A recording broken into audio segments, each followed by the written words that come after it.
Alright. Hello everyone and welcome back to the Up and Under podcast. I'm your host, Sandra Branch, and this is our guest for today, Nicholas Martins. What's up, everyone? How's it going? Introduce yourself, buddy. Go on. So, me and Sandra, listen, we have a lot of history. We, like, we go way back in high school.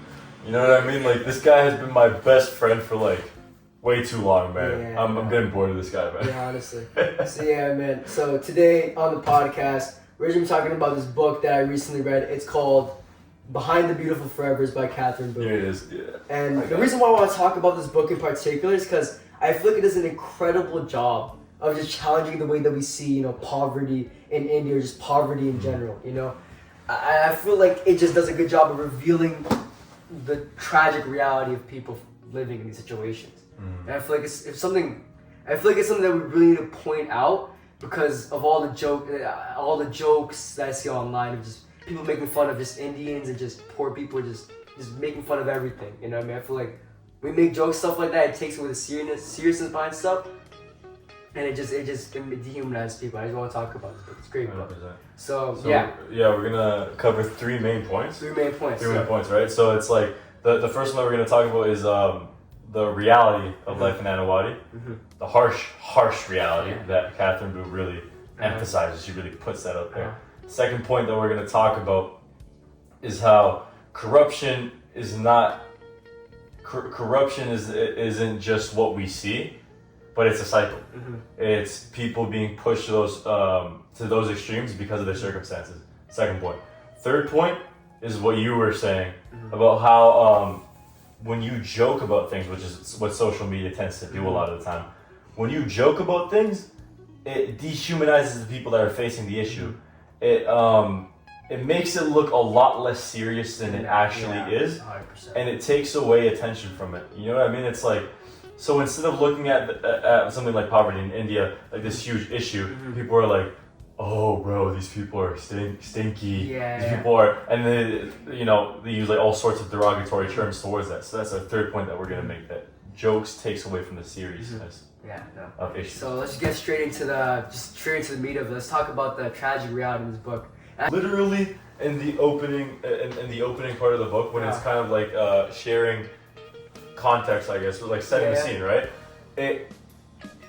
It uses like all these really harsh and almost like gruesomely disgusting words to describe Abdul's environment, about how like how he's drenched with sweat, how he literally had to remove his clothes when he was hiding from these cops. You know what I mean? Like around his house, which is literally a shed, like a hut, right? And it's like right off the bat, you see the reality of this environment that these people are living in. You know what I mean? It's not nice. It's not pleasant at all. It's not pleasant. It's not ideal. You know. And I feel like the one moment in this book that really just shows like the real like tragic nature of this living in that place is Mina's death. I feel like it just shows. Well, we know how poverty is. They don't have clean food. They don't have clean water. They don't have clean place to sleep. They're not able to be hygienic. Yeah. You know what I mean? And it's a terrible situation, and the worst part is they can't even get out of it. Yeah. And it's like man, like even going back to that thing that you were saying, that this poverty is inescapable. One thing that clearly reflects that is the caste system, 100%. right? It's the caste system, and it's how Mina was one of the Dalits, which for those of you who don't know is like the lowest of the lows. People look at these people like the scum of the earth. So it's like no matter how, let's say, financially successful Mina could have become in her lifetime, there would always be that stigma. You know what I mean? And that it's like a stain on the reputation almost, right? And they can't escape from it. No matter what they do, it traps them and it limits them. It does, man. It's like her being born in that situation. She saw no other way out. She decided to take her own life. You know what I mean? She was as a teenager, 15 years old, man. It's so much younger than us, and it's like that just shows how like tragic, just desolate, terrible like living there is. You know what I mean? That's the reality. We can look at this and we're like, I'm gonna go back home today. I'm gonna go back and eat a nice meal. I'm gonna go to sleep in a nice bed. But for these people, they don't have that luxury, and it's terrible, man. And just judging from the attitude of these Tamil women in the village after she died, they're like, oh, like she's just tired of the world. Yeah, they just shrugged it They off. just shrugged it off. It shows that this is normal for them. This is just another Tuesday for them. It is tragic. I feel like there's a lot of deaths, like Fatima's death or Skalu and Sona's death that really, it just shows like this is the run of the mill for them, you know what I mean? And that's just the reality of life in Adelaide, man. It's terrible. I feel like, and if like if this ties with us into our second point, and where it's like this terrible, the poverty that we see in Adelaide, it leads to this corruption. You know what I mean? We were talking about this before, like podcast started about when Abdul went to prison and the doctor. Right. That was the part that actually really stood out to me when I read the book, right? So, just to give some context, if your memory is a bit shaky about the book, it's like, so basically when Abdul was in prison, when he was blamed for, Fatima's death, which, he didn't even partake in whatsoever. Basically what happened was that they were trying to figure out how old he is. And if he is an adult, then these crimes would be a lot more serious. But if he's a child, then when I say child, I mean below 18. Then that means that it's a lot less serious, legally speaking. Right? So, anyways, he's in juvie right now because at this moment in time, he's still considered a child, legally speaking. And so they bring him to this doctor where they're trying to figure out his actual real age. And then so he goes to this doctor and he still has this hope that justice will prevail. And when he gets there, all hope is shattered when the doctor says to him, 2,000 rupees and you're an adult. But if you fail to pay me, 2,000 rupees and you're a child is what I meant to say. But if you fail to pay me that, then you're an adult. Right. And that means that this is a lot worse for you. And I read that and I was like, man, what has this turned into?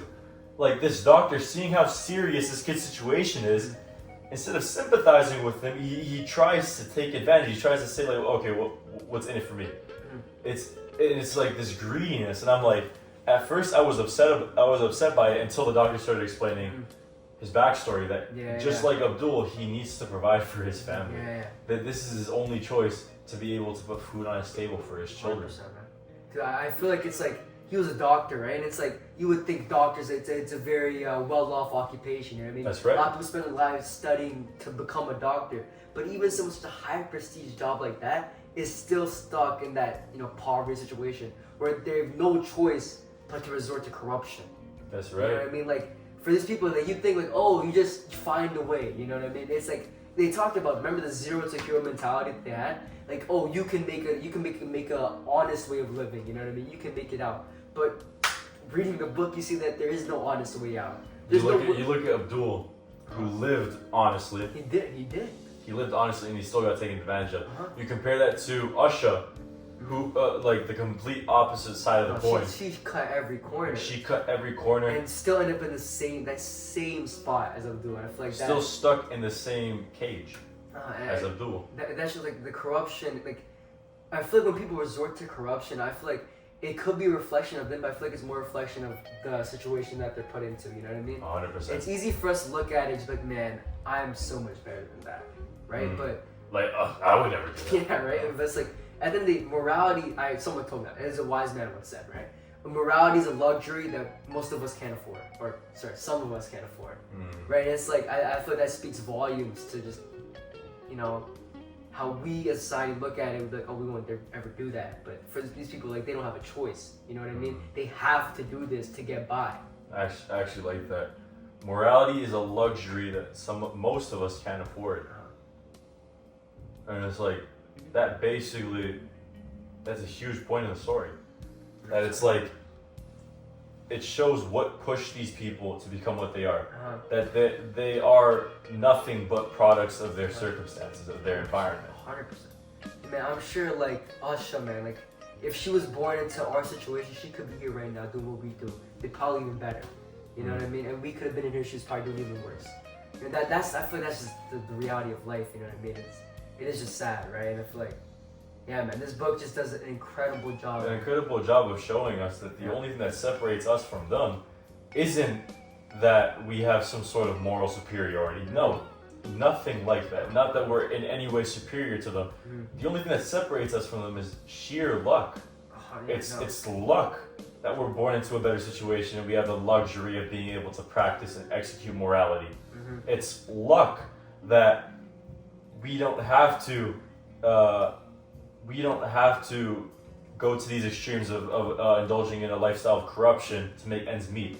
It's luck that separates us from them, and they're just as human as we are.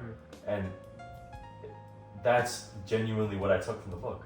That's genuinely what I took from the book, that these people are human beings. And they're not the jokes that social media points them out to that perfect ties into the third point I'm going to talk about. We all scroll Reels, right? We all scroll TikTok, Twitter, all that. We see too often, man. Too often, right? And it's like, man, if I see any post, it could be, and if there's two Indian people or an Indian person, they could be doing anything. They don't have to be hurting anyone. They could just be doing whatever they do, right? And in the comments, you just see comments calling them stinky, telling them to like, oh, don't poop on the streets. You know, so it's racism, right? I feel like these jokes always come from racism. Like, some people might find them funny, right? But I feel like all these jokes, it dehumanizes the people of India, right? And I feel like when you hear about what goes on in this book, I feel like if you entertain these jokes, it really takes away the seriousness of what's actually happening. That's right. You know what I mean? And I feel like that's just it's terrible, man. It is terrible. I guess a question, I know that you're the host, right? But like a question that I wanted to ask you is that how does that make you feel? Like specifically as an Indian individual? No, when I see the jokes online, it does just make me feel some type of way. Cause I know when I'm walking in the, let's just say like any area in Canada, right? I know that some people are gonna look at me and they're gonna look at me as less just because of the way I look. You know what I mean? It's like, I'm sure you being Latino, you probably feel that way. I feel like people of color and black people, they also feel that way, right? But it's just like it's just sad. You know what I mean? They look at me, they're gonna think less of me. They're gonna think, they might think I'm stinky. You know what I mean? Yeah. It's just they're gonna treat me as less human, right? And it's like, fortunately for me, the thing for me is like I live a good life. You know what I mean? They can think whatever they want of me. It doesn't matter. I'm gonna go home and I'm gonna have a great day. I'm very well off. But I feel like the real damage that's done is to the people in India and the slums. You know what I mean? I feel like when you see all these jokes made of them, when you see them getting neglected like this, I feel like the help that they would get, they're not gonna get it just because there's not enough tension on it. You know what I mean? I feel like you need it doesn't have to be the government that puts in the money to help these people. You know what I mean? Because in the book, the government wasn't helping them at all. You know not what I mean? whatsoever. They're just sweeping them under the rug. I feel like people don't realize that we have power. You know what I mean? Like we're fortunate enough. We have money. We have power. We can help those people in India. There's charity groups you can donate to. But when you make all these jokes, you just dehumanize them. It's like you treat them like a punchline rather than a human. 100%. I feel like I feel like that's why I want to talk about this book. That's why we're going to highlight here. Is this book does a great job of just humanizing the people that have been dehumanized for so long online. 100%. That is the end of the Up and Under podcast. I think we covered everything that we wanted to. Basically, man, I got everything on my chest. You know what I mean? I want to say everything. I want to say that we're not even gonna set it up. It almost feels good. Yeah, no, it feels good. Just speaking about all that, but man, this book it genuinely transformed the way that I see like these people living in the slums of Mumbai. 100%. Because for me, right, it's just like I see poverty statistics all the time. You hear like little stories on news articles about this happened, that happened, right? But here you get to see the people behind it. You know what I mean? I feel like it does a great job of humanizing them. 100%. You know what I mean? You get to see their thoughts, their opinions, their observations, what's going on through their mind. It takes you on a trip and it puts you in their shoes. It literally puts you in their shoes. I think I said this before in the podcast, but I'll say it again. It humanizes a group of people that have been dehumanized online. And I love that, you know what I mean? It's my people, so I love seeing that for them. And I hope there's more books or more forms of media that highlight the struggles that people go through, not just in India, but it could just be in any country. You know what I mean? And I feel like, we need more stuff like this that just is serious. It's not sugarcoating. It's to the point. It shows you the grime, the not good stuff. You know what I mean? Mhm. And yeah. So So yeah, I genuinely recommend this book to anyone. Captain Brew, go check her out. yeah. So yeah, that's the end of the Up and Under podcast. Thank you guys for watching and Good afternoon, good evening, good night. Yeah, that's stuff.